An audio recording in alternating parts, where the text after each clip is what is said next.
Agora são 8h44 em Campos, de volta com Folha no Ar, primeira edição, o oferecimento dos laboratórios Plínio Bacelar, Clínica Proteus e Dedumas Baterias, hoje recebendo no programa a doutora Maristela Naurati, promotora de justiça, titular da terceira promotoria de tutela coletiva de Campos. E neste bloco, antes de entrarmos aí na pauta definida, Aloysio, a gente quer abordar um assunto aqui que é também muito importante e é sempre muito discutido: a barreira sanitária criada logo no início da pandemia, logo desde os primeiros momentos ali, na BR-101, ali na altura de Barcelos,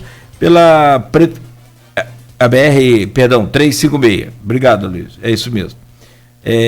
Da BR-356, que liga Campos a São João da Barra, criada pela Prefeitura de São João da Barra, pela prefeita Carla Machado, e em parceria com a própria Polícia Rodoviária Federal. Mas desde sexta-feira última agora, a Prefeitura adotou um critério, eu diria, mais rigoroso, mudou o critério de abordagem dos motoristas com destino a São João da Barra, que além do pedido de documento de residência em São João da Barra, né, do motorista, todos os integrantes do veículo também deveriam apresentar documento de residência em São João da Barra. E isso, naturalmente, criou-se aí primeiro um engarrafamento gigantesco, fila quilométrica, e, naturalmente, uma reação também da Polícia Rodoviária Federal, que então extinguiu a barreira na BR-356. E aí vem-se agora a questão, sem barreira, como controlar melhor. A prefeita Carla Machado alegou que está ingressando na justiça para retomar, né, os trabalhos da barreira. Como é que fica esse problema na ótica do Ministério, doutora, e da Defensoria, da Promotoria de Tutela, que a senhora comanda, e também comanda em São João da Barra, que é a comarca São João da Barra, São Fidélis, São Francisco e Campos dos Goytacazes?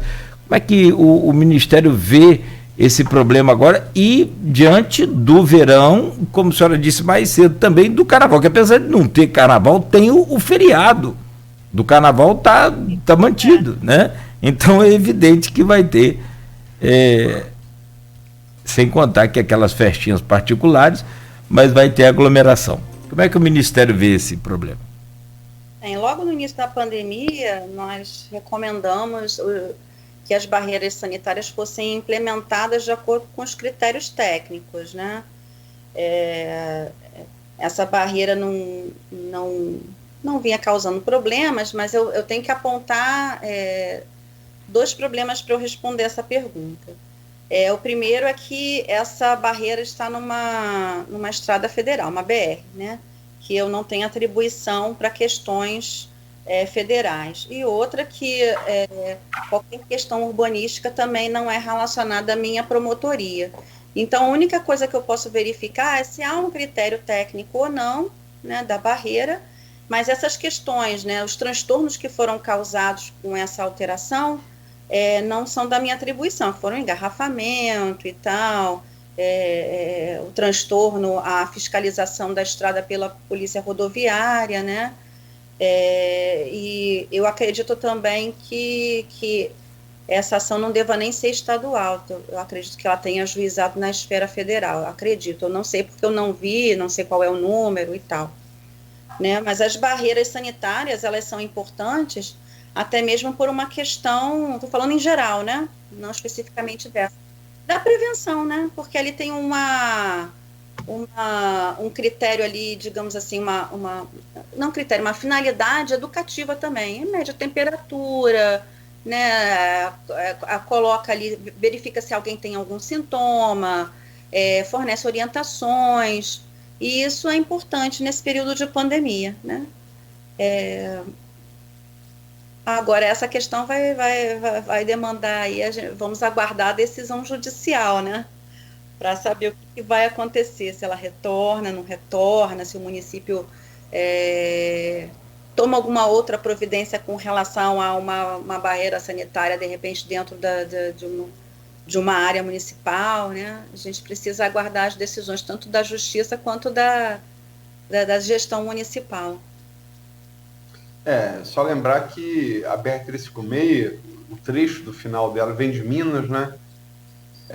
Ela acaba em Atafona. Então, se for montar uma barreira municipal, é complicado, porque a BR-356, na verdade, ela vai para o trevo, ela pega a esquerda, você tem ali uma bifurcação, né? Aham. Chega no trevo de Itafona, você tem uma à esquerda aqui, aquela via mão dupla, uma à direita, mão dupla também, uma seguindo reto e uma na diagonal aqui, à esquerda. A BR-356, ela acaba nessa diagonal aqui, que é a mais antiga, termina ali na antiga padaria Cruz de Malta. Então, se for o traçado federal, a pessoa chega até Atafona, não tem jeito, ela é Campos Atafona. Gruçaí não. Aquele trecho que você pega ali no trevo à direita, ali é municipal, né? Ali, beleza. Mas a BR, ela acaba em Atafona, então... E é só ressaltar nessa questão, eu tenho casa em Atafona, morei lá há alguns anos, estou indo sempre final de semana. Eu acho que a barreira sanitária, como a Maristela frisou, embora não seja atribuição dela para você estar numa BR, ela frisou isso também, importante, mas assim, a mudança de critério causou problema sem comunicação, né?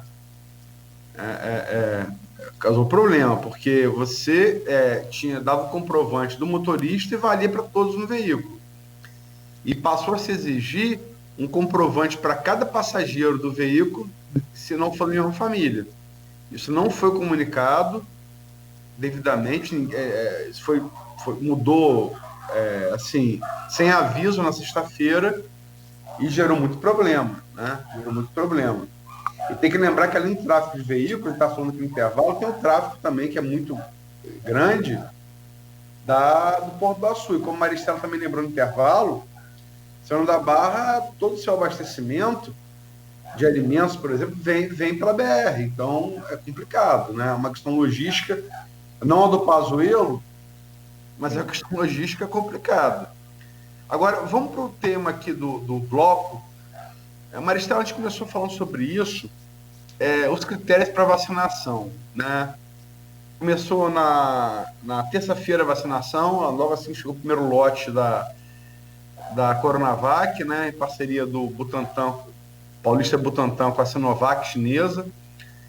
Depois chegou a AstraZeneca, e houve questionamentos desde quinta-feira dos próprios médicos do Ferna Machado, né? E nas redes sociais isso bombou, né? Você teve foi o primeiro lote foi aplicado nos profissionais de saúde que deveriam ser da linha de frente, mas a gente tem vários casos de profissionais de saúde que não são da linha de frente, e alguns deles até postaram em rede social sendo vacinados, gerou muita polêmica, né? Teve essa matéria da Folha na quinta. Na segunda-feira, o Gilberto Gomes, blogueiro do Folha 1, estudante da UENF, fez uma postagem questionando isso. A Folha, no grupo de WhatsApp, falou que ia investir na pauta, e tem muitos membros do governo municipal, governo reativo, no bom sentido. Ontem, o Vladimir falou que ia... Anteontem, à noite, falou que ia divulgar, dando transparência, o nome de todos os vacinados. Isso tem gerado problemas no Brasil inteiro, e ações até de improbidade administrativa, até criminais, né? Como é que o Ministério Público encara os critérios adotados para vacinação em Campos? Existe um Plano Nacional de Vacinação, né, onde ele ali aponta quais são os grupos prioritários, né? Não obstante, o aí pode verificar alguma condição ali particular, né? Algum grupo particular que possa causar algum tipo de seja importante, que você possa causar algum tipo de consequência mais grave, né, nessa contaminação da Covid. E esses critérios eles têm que ser respeitados, né? Se não forem respeitados, é uma irregularidade ou uma ilicitude, e que pode ser apurada tanto administrativamente, né, como criminalmente. Eu também recebi essa informação da própria prefeitura, né, que queriam dar transparência a esses critérios de vacinação, às pessoas vacinadas. Inclusive, até recebi a cópia de um ofício que foi encaminhado para um contratualizado com relação a essas determinações também. Então, essa questão da transparência, ela dá uma tranquilidade ao Ministério Público para que dentro do que for divulgado, a gente possa fazer uma fiscalização mais eficiente, sabendo se aquelas pessoas realmente faziam parte dos grupos prioritários ou não, e se não fizeram, né, não tem como desvacinar a pessoa, mas a gente pode apurar responsabilidade, né, quem são os responsáveis, quem foi que cometeu o ato de improbidade, se for um servidor público, e se não for servidor público que estiver ali, né, junto com o servidor público, isso a gente com certeza vai apurar, né. Ontem já recebi algumas notícias disso, hoje, não sei se já foi, mas, né, já está até assinado, os ofícios estão assinados para o município esclarecer esses pontos que estão sendo colocados como irregularidades, né, e vou aguardar essa resposta para que a gente possa ter uma linha de investigação mais eficiente. E isso sai, né, tem um PA da vacinação, um processo administrativo da vacinação, procedimento administrativo da vacinação, ele acaba saindo do PA e levado à instauração de um inquérito civil público para investigação mais eficaz, né, ficando o PA apenas com esse acompanhamento, controle, né, mas assim, só o fato da transparência ter sido colocada como uma prioridade, eu fico muito satisfeita, né? Porque transparência é tudo, né? Não só para o Ministério Público, mas para o cidadão também, né? Que vai olhar ali as informações que estão ali, e ele, o cidadão mesmo, pode ver, aquilo ali, essa informação não está certa, não. Eu vou mandar ali uma denúncia para o Ministério Público dizendo que aquela informação ali não é verdadeira. E isso é muito importante, né? Os olhos do Ministério Público e os olhos da população. Eu vejo dessa forma. Tem aqui no grupo uma pergunta da Silvana Venâncio, jornalista. Está sendo muito mal gerido a vacinação da Covid-19 para os profissionais da linha de frente. Pelo menos é isso que eles reclamam. O que fazer para ter transparência na vacinação, para ser destinada realmente a quem de direito? E aí ela entra no próximo tema do bloco, e não dá para entender esse decreto lockdown, porque estamos diante de uma situação crítica e, de repente, revoga. Porque se continua na pandemia, que critério é esse? Ela fala de dois critérios, né? O da vacinação e o assunto também desse bloco, que é do coloca lockdown, tira lockdown. Mas vamos na vacinação primeiro. Não, então, acho que o ponto mais importante é a identificação pela gestão pública dos profissionais da saúde que estão na linha de frente, né, com a devida identificação desses.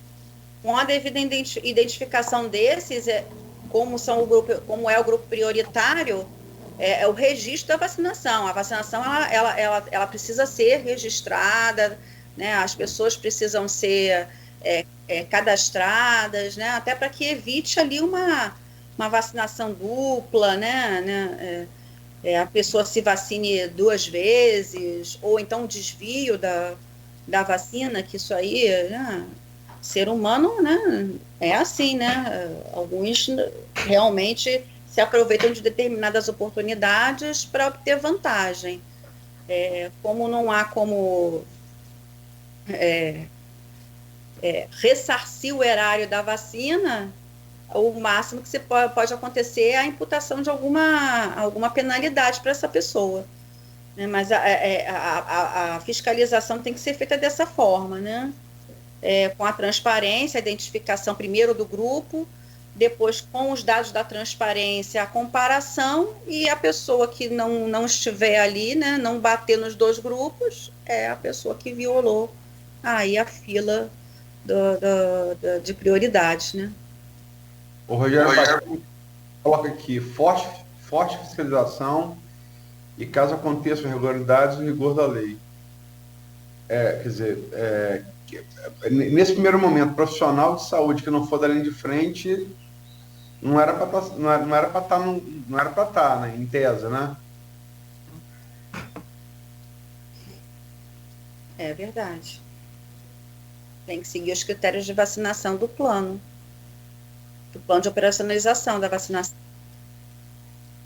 Vamos entrar no último tema do bloco, que é a decreta lockdown, suspende o lockdown. Chegou a ser anunciado como secretário de saúde e foi entrevistado pela gente, pelo Cláudio por mim, em dezembro, o Geraldo Venâncio. E ele até questionou a questão semântica do lockdown, o que é lockdown? Lockdown é confinamento, né? Na tradução aí do inglês. Mas seria lockdown, que não existe lockdown parcial. O governo assume 1º de janeiro, Geraldo não assume a secretaria por conta da idade e de ter comorbidade e tal, então ia estivesse na linha de frente. É colocado um gestor titular, né, conhecido de Frederico, vice-prefeito ali da Plantadora de Cana.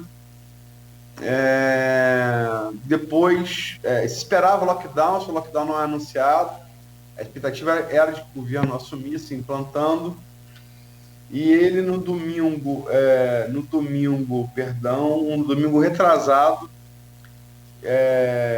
depois da semana anterior, terça e quinta, segundo o Frederico revelou aqui nesse programa, ter chegado a 100% de ocupação de leitos de UTI em Campos por Covid, registrando logicamente, como ele destacou, isso não é uma fotografia, é um filme, né? Você pode chegar a 100 e no final do mesmo dia cair para 90, por exemplo, né? Porque você tem desocupação de leitos de UTI ou por alta para leito clínico ou por morte. Ela é uma média, ela é volátil, né? Ela não é fixa. Mas, enfim, domingo retrasado, se vê que está na iminência de colapsar o sistema de saúde pública de Campos. Na segunda-feira é anunciado o novo lockdown, terça-feira ele passa a valer e a segunda-feira ele foi suspenso após uma forte reação do comércio, né? Como é que o Ministério Público olhou para essa situação de decreta lockdown, volta atrás? Bem, essas bandeiras, né, essa transição dessas bandeiras, elas precisam ser feitas através de critérios técnicos, né, e dentre esses critérios é a ocupação de leito e essa quantidade da transmissão do vírus, né, a quantidade de contaminados, esse aumento de contaminados, porque aumentando o número de contaminados, a gente não sabe a consequência, pode ficar tudo bem ou a pessoa pode evoluir e necessitar de um leito, né? Esse lockdown, né? A bandeira vermelha, a bandeira laranja, né? Foi laranja, isso? Sim. De restrição, maior restrição ao isolamento social é algo interessante para evitar que as pessoas, né, que continue o aumento da contaminação, para barrar um pouco, né? Mas, assim, a gestão cria leitos de UTI e retorna, né, volta para uma bandeira mais amena das restrições ao convívio social. Mas, assim, o mais interessante, né, isso, não estou nem dizendo agora, mas que desde o início a gente tivesse feito um lockdown, né, mas uma bandeira mais restritiva no início, para evitar realmente a grande contaminação nas supostas ondas, né, de maior gravidade. Mas hoje as pessoas estão muito reativas negativamente com relação a essas decisões administrativas municipais, porque estão, assim, o comércio está realmente com uma situação bem complicada, mas a única forma, né, comprovada, né, de você evitar a contaminação e evitar o aumento de casos é realmente o isolamento social, não tem outra forma. E a vacina, nesse momento, está caminhando a passos de formiga, né? Então, é o isolamento social, não tem outra forma. Não adianta tomar os medicamentos, não vai adiantar nada. A única forma é o isolamento social e, na necessidade de realizar uma atividade como trabalho e tal, utilizar a máscara, prevenir-se dessa forma, né? Abrindo novamente, né, é inevitável que vai haver mais contaminações e é imprevisível, digamos assim, o número de casos que serão agravados. E eu acredito que o objetivo do isolamento é que evite que essas pessoas venham aos leitos, né? Independente da consequência. Porque, nossa, tenho leite, tudo bem, mas qual é o objetivo? É que a pessoa se contamine e vá para o leito de UTI, não sabendo se vai sobreviver ou não? Não, né? Eu acho que o objetivo é evitar que a pessoa se contamine, né? Existem países que estão colocando isso como prioridade, não vou nem citar para não criar nenhum tipo de polêmica aqui o nome, mas que investiu na testagem e isolamento, e não na vacinação no momento, né? Então, testagem e isolamento, testagem e isolamento. Tem um nível de contaminação maior ali, testagem e isolamento. Porque isso vai ser a nossa realidade até que grande parte da população esteja imunizada, né? Então, retornou a uma bandeira mais amena. Mas se houver necessidade, com certeza o Ministério Público vai procurar a gestão para que essas medidas sejam mais, né, possam ser mais restritivas, né? Vamos ver as consequências disso. Espero que não seja a ocupação 100%. Né?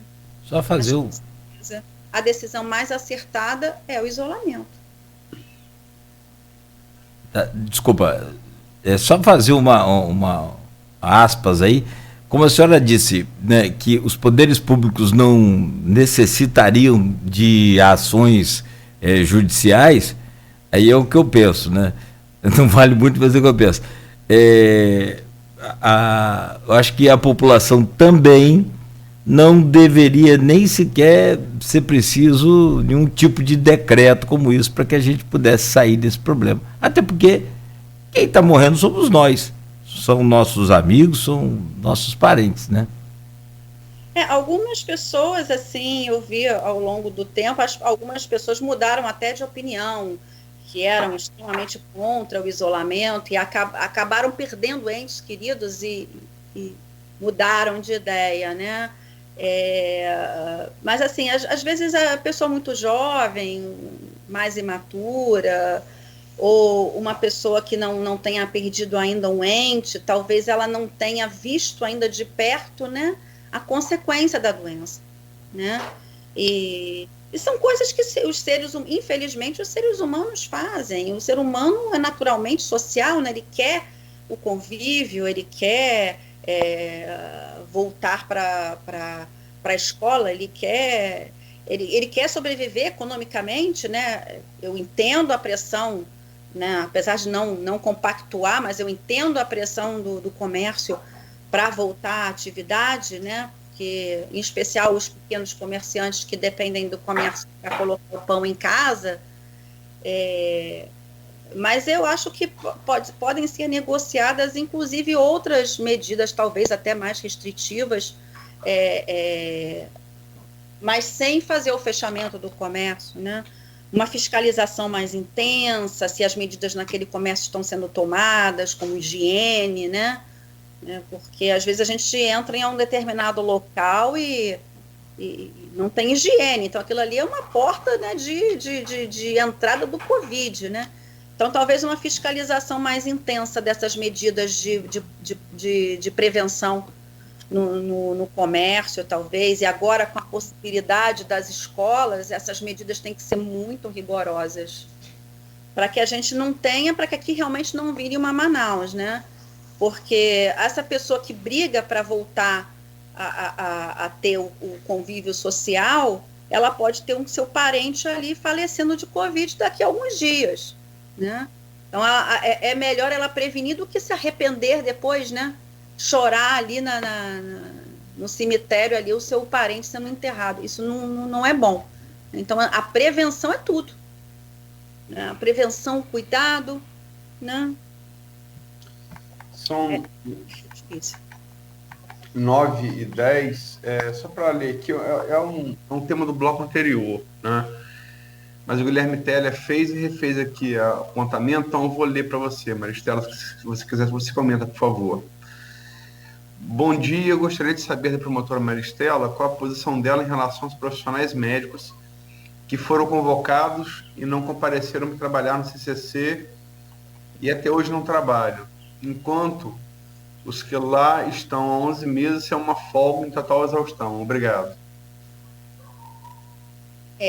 Bem, o profissional foi escalado e não compareceu. Há primeiro que verificar o porquê que ele não compareceu. Ele não compareceu porque ele é um grupo de risco, ele tem algum tipo de laudo médico, né? Não dá para definir assim de uma forma assim, né?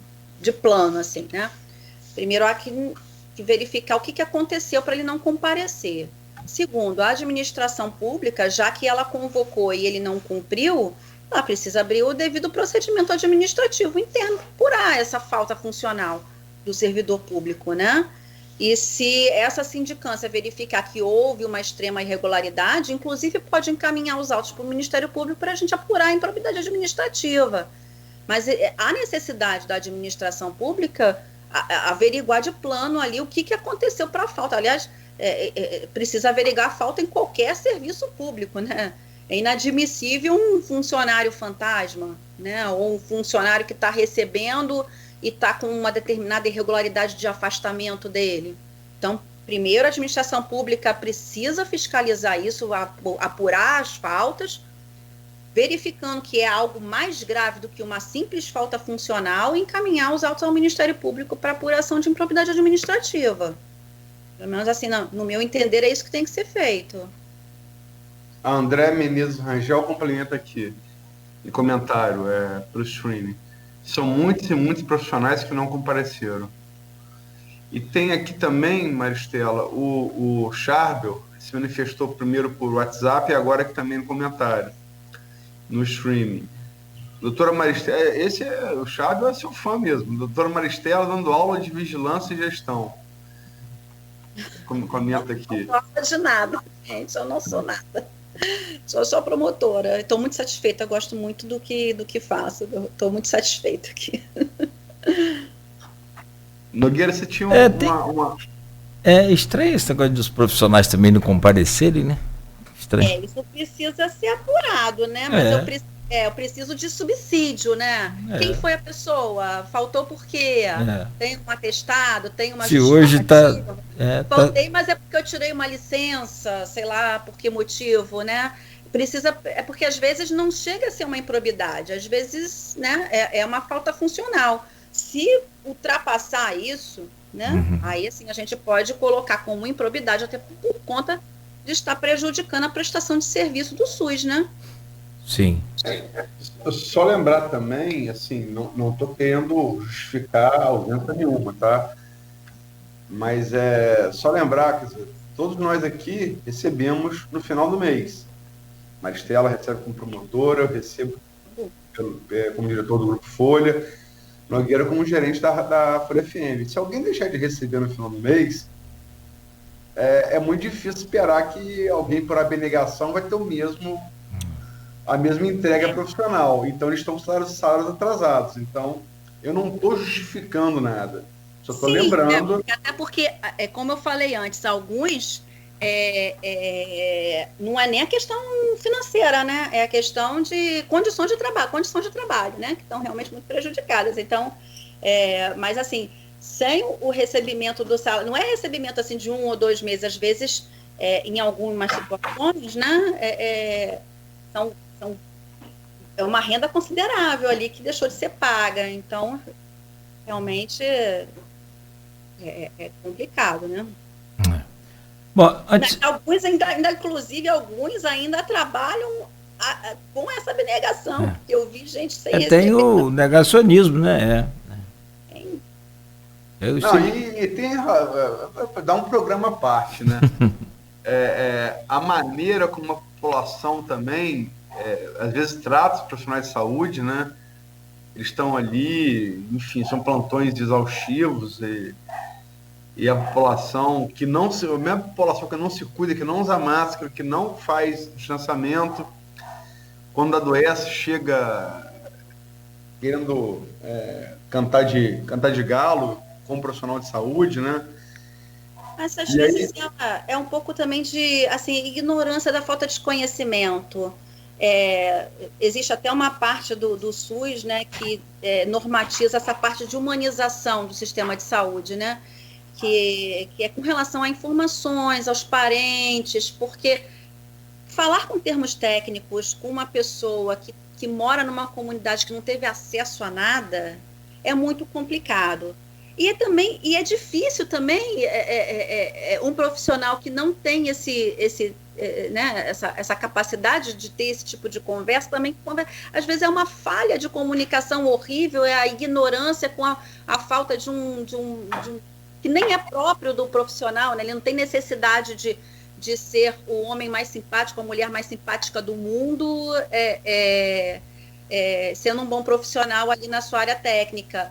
Mas esse procedimento, né, essa política de humanização do SUS é extremamente importante. As famílias necessitam de informações de seus parentes. Que isso foi um problema no início da pandemia, que eu recebi uma notícia de fato com relação a isso. As famílias ficavam desesperadas, até acho que aqui nem tanto, mas no Rio de Janeiro principalmente, porque não sabia nem que hospital. Inclusive aconteceu com uma amiga minha, não sabia nem em que hospital que a mãe tinha ido parar, porque não pode acompanhar, porque é uma doença altamente contagiosa. Então a pessoa fica altamente desesperada. Muita fake news, as pessoas que não têm muito conhecimento, elas acreditam, são fake news muito bem feitas para realmente causar transtornos, né? Então, assim, eu até oriento a pessoa, poxa, escutou alguma notícia, por favor, dá uma olhadinha, vê qual é a fonte dessa notícia, tem o nome da pessoa, tem um hospital, dá uma busca no Dr. Google, que às vezes ele é útil, né? Vamos ver se isso aí realmente aconteceu, se isso aí é possível, para que a gente possa ter uma conversa um pouco melhor, um diálogo, porque nesses tempos de pandemia, a gente, no isolamento social, a gente está perdendo até um pouco dessa capacidade de se comunicar, né? E de entender o outro. O médico cansado, exausto, a pessoa desesperada, não é um bom resultado aquilo ali, né? Bom, é uma opinião. É importante. São 9h18. Aloysio, antes do fechamento, só até conforme a gente falou, a Fátima Castro fez 2 postagens aqui no nosso streaming, na página do Face, e por fim ela mandou aqui no particular a seguinte mensagem, até se o doutor Charbel estiver ouvindo vai ser interessante. Querido, eu talvez tenha me expressado mal, estava querendo abordar que os pacientes de AIDS e os profissionais que os atendem também deveriam ter um olhar especial, e não vejo ninguém da saúde a falar sobre essa questão. Você não tem ideia do esforço extra-humano que estamos fazendo para que o corona não adentre em nossa instituição, lutando para vacinar pelo menos nossos profissionais da saúde que podem levar o vírus para eles, no caso os pacientes que estão lá na Casa Irmãos da Solidariedade. Então tem todos os cuidados, eles estão completamente isolados desde março do ano passado, continuam na luta. Estou sempre acompanhando vocês, parabéns pela qualidade dos programas, só podiam ser vocês. Obrigado, Fátima, sou suspeita, pois sou fã incondicional. Beijo gigante para vocês e mande um grande beijo para o Aloysio. E aí aqui na conversa eu perguntei quantos profissionais que são, né, que trabalham na instituição. Ela falou que são 30, e também perguntei sobre os pacientes, ela falou que são 40, e que já teve uma reunião com o Dr. Charbel, que ficou de retornar. Esses profissionais não estão na linha de frente da Covid, mas é um caso a ser estudado também, né, e ser levado em consideração aí a gravidade dos pacientes, principalmente. Dr. Charbel prometeu responder ainda essa semana aí a Fátima Castro. Tá aqui, ele coloca aqui, Acho agora que o Charbel Cury. Fátima Castro recebeu a ligação da vigilância ontem e viu os nomes para a vacinação desde ontem. Serão contemplados após os hospitais. São 8 equipes simultâneas vacinando. Perfeito, Charbel. Obrigado, Charbel. Fátima, se estiver ouvindo, né? E é fundamental, né? Você vê médico aí que nunca teve na linha de frente colocando... vai até desinteligente, né? Porque produz prova contra si mesmo, né? Vacina e bota como medalha em rede social. E, logicamente, que profissionais de saúde que estão ali atendendo, quer dizer, paciente já tem HIV, afeta o sistema imunológico. Se pegar Covid, pelo amor de Deus, né? É fundamental. Então, ela já agradeceu aí também, Luiz. Mandei para ela aqui uma imagem. Que bom. E como você disse, o governo, o prefeito é positivamente reativo, e pelo que a gente vê, a equipe está seguindo, né? Que bom que seja essa... Porque tem gente que não aceita nenhum tipo de... Né, nem crítica, não aceita nenhum comentário, né? Já logo se fecha. Então que seja essa reatividade positiva. É a terceira lei de Newton, né? Move o universo, ação e reação. Só para terminar aqui, o Rogério Bachini, eu subscrevo as palavras dele, da Maristela como entrevistada, uma promotora do mais alto gabarito, capitaneando com honradez meritória a nossa justiça. Que bom, agradeço. Não sei nem se eu mereço esses elogios, sabe? Não, parabéns pelo trabalho. Não, essa coisa de internet não perdoa não, sabe? A senhora conhece muito bem. Então, quando o comentário é feito ali, pode ter certeza que é real. Mas quando se trabalha com serviço público, a gente está sujeito tanto a elogios, a gente fica muito feliz, mas como a críticas também. E as críticas, elas têm que ser levadas para o lado positivo. Vamos ver, será que eu estou fazendo isso realmente errado? Será que isso pode melhorar? Né? Às vezes é óbvio, né? Tem coisas que são só para incomodar, às vezes, né? Discordâncias políticas e tal, isso não vem ao caso, mas existem críticas que são feitas que a gente precisa levar em consideração, né? Porque a gente erra bastante, né? A gente está trabalhando, errando, né? Está fazendo besteira e recebendo uma pessoa de fora dizendo, olha, isso aqui não está bom, não. Então, eu fico até feliz também de receber críticas, né? Dessa forma, né? Se eu receber alguma coisa muito pesada, eu vou ficar tristinha também, né? Isso é normal, sou um ser humano, né? Mas a crítica é bom que ela ajuda a gente a manter ativo. Bom, Luiz, alguma pergunta a mais? Não, só agradecer demais a presença da Maristela. Perdão, Maristela, desculpa, pode falar. Eu que agradeço a possibilidade de falar e tal, a respeito dessa nossa situação tão difícil, né? É sempre bom e informar para as pessoas que a gente, né, a instituição do Ministério Público está sempre aberta, que a gente gosta de receber as notícias, coisa horrível de eu falar, mas gosta de receber as notícias ruins, de saber o que está acontecendo de errado e tal, porque a gente pode ver se aquilo ali realmente aconteceu, se não é um erro de interpretação, se é uma irregularidade, nos viabiliza a investigar de uma forma, né, melhor e trazer mais satisfação para todo mundo, né?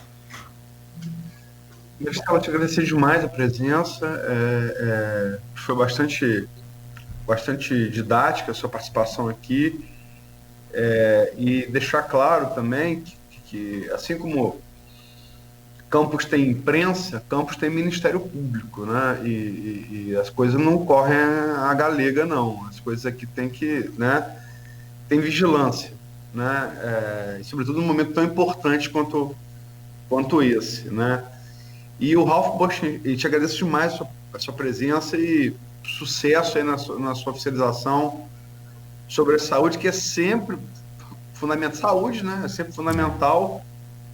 Mas nesse tempo de exceção histórica, que não se vivia 100 anos de pandemia, muito mais, né? Muito mais.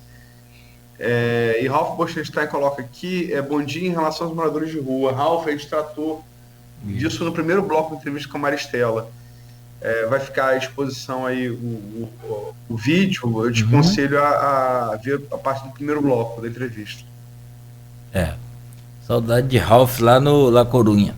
La Corunha. Bons tempos.